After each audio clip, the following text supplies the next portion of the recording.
میں doctor Nusrat Fatima, associate professor Urdu, government arts college Kota. میں نے اس سے پہلے والی ویڈیو میں کوٹا یونیورسٹی کے سلیبس کے مطابق اردو غزل کی تعریف اور حید پر بات کی تھی۔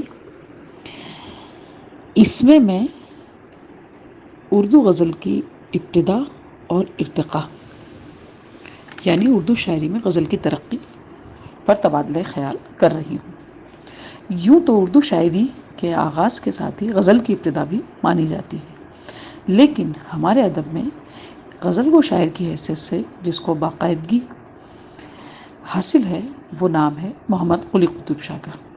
قلی قطب شاہ نے غزلوں کو رواج دیا۔ اس نے دوسری اصناف کے ساتھ میں یعنی مثنوی، قصیدہ اور مرثیے کے ساتھ میں غزلیں بھی باقاعدگی سے کہی ہیں۔ قلی قطب شاہ کے بعد دکن کے دوسرے بڑے شاعروں میں ولی اورنگ آبادی کا نام سر فہرست ہے۔ ولی غزل کے بہترین شاعر تھے۔ اردو شاعری میں ولی کو بنیادی طور پر غزل گو شاعر میں سر فہرست ہے۔ ولی نے غزل کو ایک نیا آہنگ دیا، نئی لے عطا کی، نیا لہجہ دیا اور نئی آواز سے نئے مضمون سے روشناس کرایا۔ ولی کے ساتھ ہی سراج اورنگ آبادی بھی غزل کی حیثیت سے دکن کے ایک بڑے شاعر تسلیم کیے جاتے ہیں۔ ولی کا دیوان جب دہلی آیا تو دہلی میں غزل کو بڑی مقبولیت حاصل ہوئی اور ایک چرچا عام ہو گیا غزلیں کہنے کا۔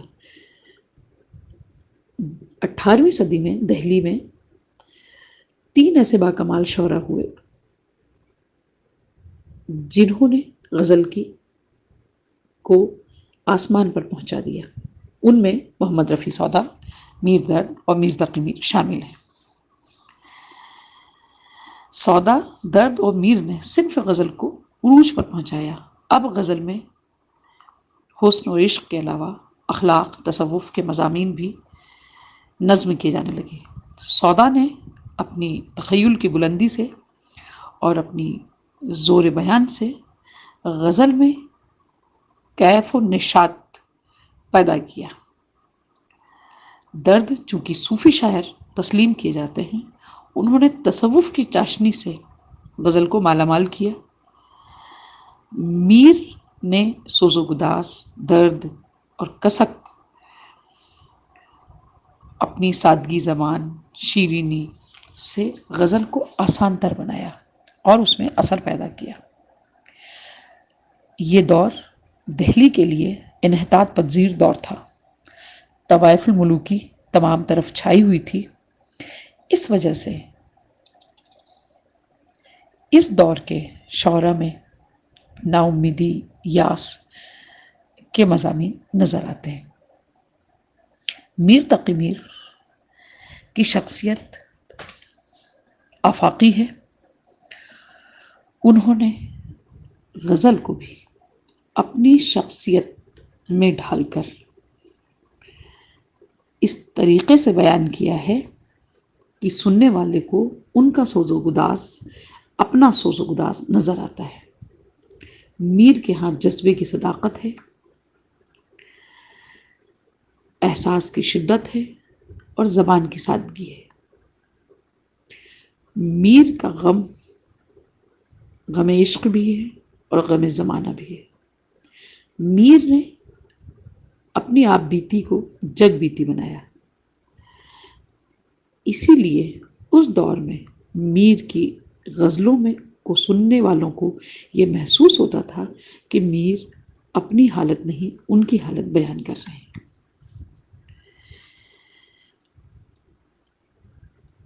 خواجہ میر درد نے تصوف کے مضامین اور تصوف کے خیالات کا بیان اس طریقے سے کیا کہ لوگوں کا رجحان اور یقین تصوف کی طرف ہونے لگا۔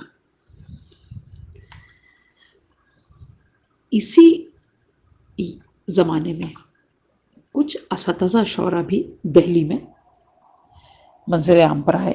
ان میں خان آرزو، مظہر جانے جانا اور شاہ حاتم کا نام سامنے آتا ہے. یہی دور وہ تھا کہ جب دہلی میں احیام گوئی رواج پا رہی تھی.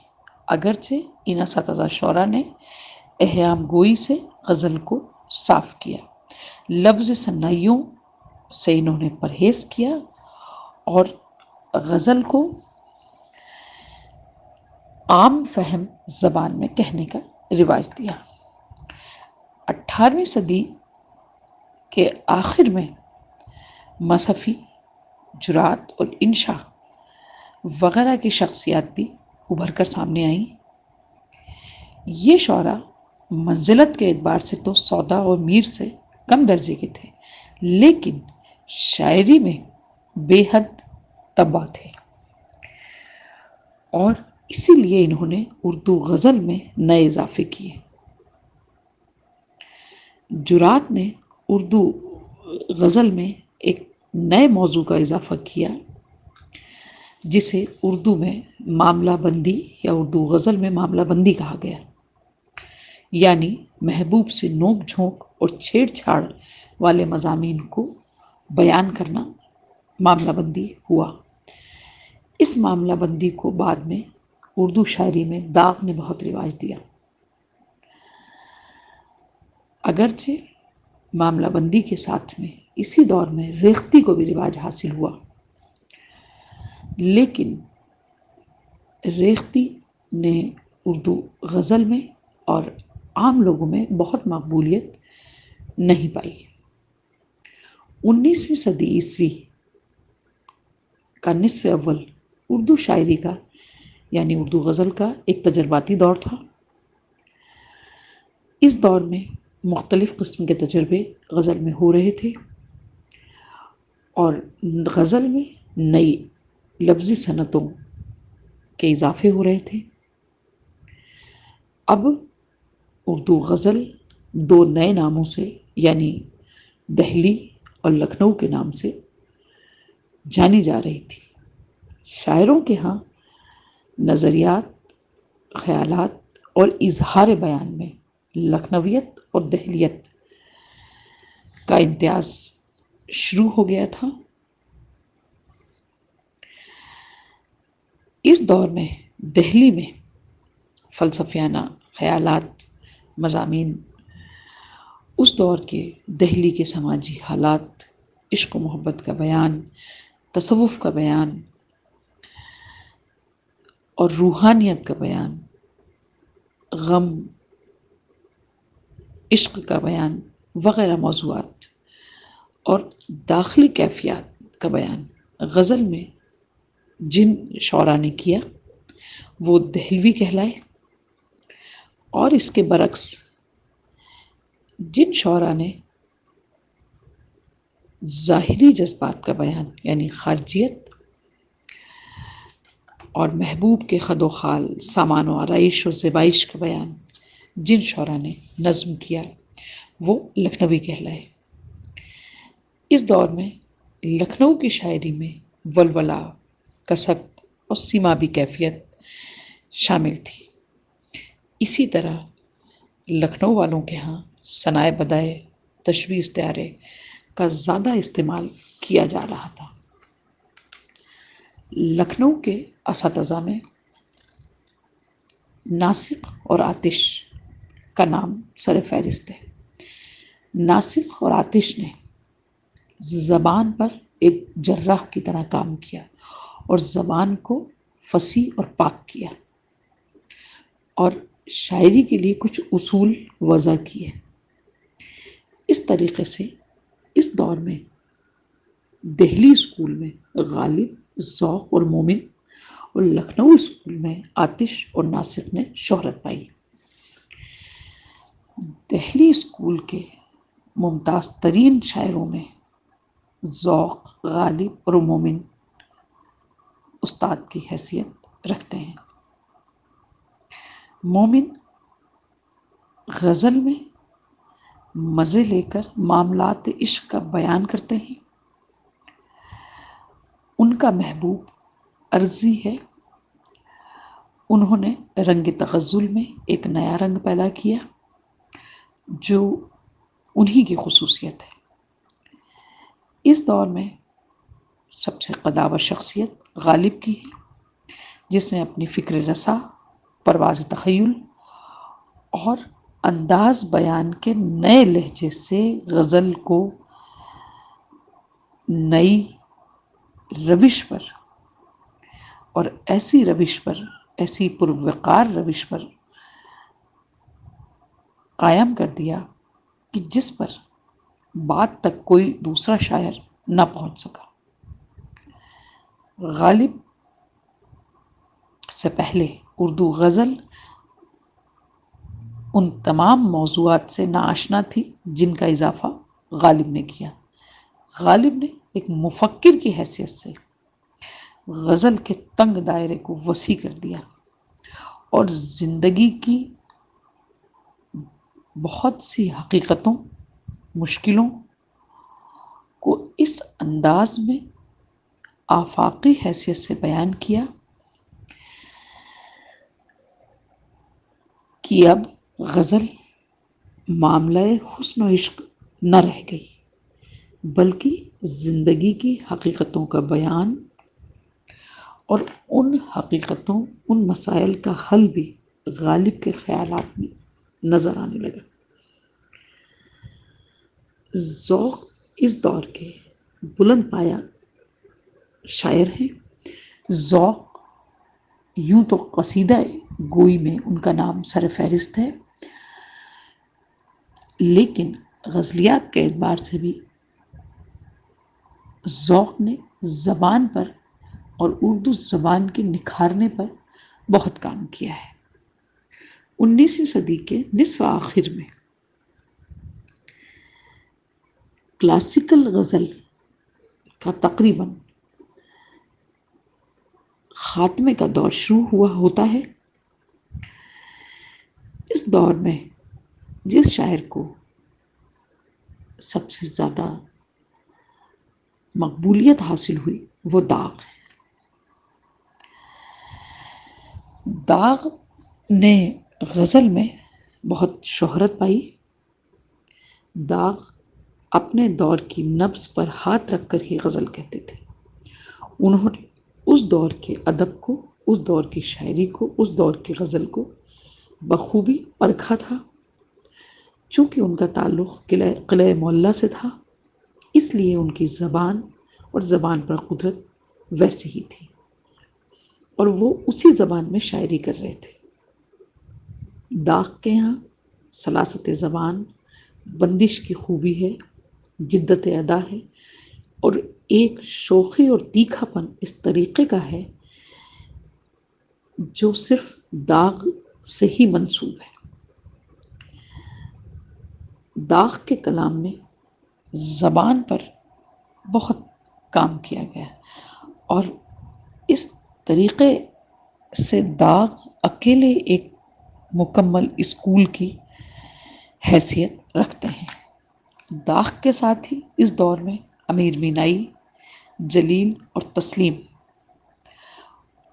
اور حسرت کے نام منظر عام پر آتے ہیں. راسخ اور شاد عظیم آبادی بھی اسی دور میں بڑے شعراء ہوئے ہیں جنہوں نے لطافت بیان اور شوخی ادا کے ساتھ غزلیات کہی ہیں. داغ ہمارے اردو غزل کے آخری نمائندہ کلاسیکل نمائندہ شاعر ہے. داغ کے بعد غزل کے لیے جس شاعر کا نام آتا ہے وہ ہیں الطاف حسین حالی. حالی نے غزل میں ایک نئی روح پھونکی اور نیا شعور دیا.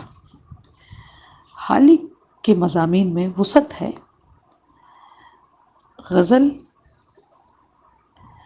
پر اب تک تقلید کا الزام لگتا رہا تھا، جس کو حالی نے بہت حد تک صاف کر دیا۔ حالی اور حسرت نے غزل گوئی میں ایک نیا رخ اختیار کیا۔ حسرت نے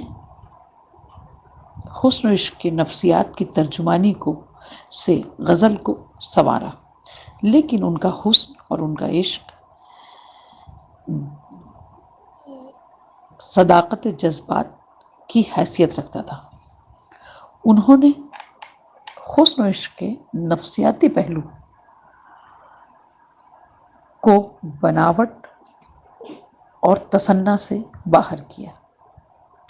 ان کی زبان میں روانی اور رنگینی بہت زیادہ پائی جاتی ہے۔ انہی کے دور میں فانی، بدایونی، اصغر اور جگر نے بھی غزل کی حیثیت سے بہت شہرت پائی۔ فانی نے اردو غزل کو ایک نیا لہجہ، جسے ناامیدی یا یاس کہا گیا، دیا۔ فانی کے یہاں غم اور الم کی مکمل تصویر ملتی ہے۔ ان کا غم عصمت کی بلندیوں کو چھوتا ہے اور سوز و گداس کو غزل میں اس طریقے سے شامل کرتا ہے کہ زندگی کی مکمل تصویر نظر آتی ہے۔ فانی کے یہاں زندگی ایک مسلسل اور منظم ایسے طریقے پر قائم ہے جس کی بنیاد الم ہے۔ انہوں نے غم کو غزل کا اور یاس کو غزل کا محور قرار دیا۔ اسی دور میں اصغر نے غزل میں طہارت اور پاکیزگی پیدا کی۔ اصغر کے لہجے میں ایک سرشاری اور مستی ہے اور ایک والہانہ پن ہے۔ اس طریقے سے غزل کے عشق کا روایتی انداز حقیقی تصور عشق میں تبدیل ہو جاتا ہے۔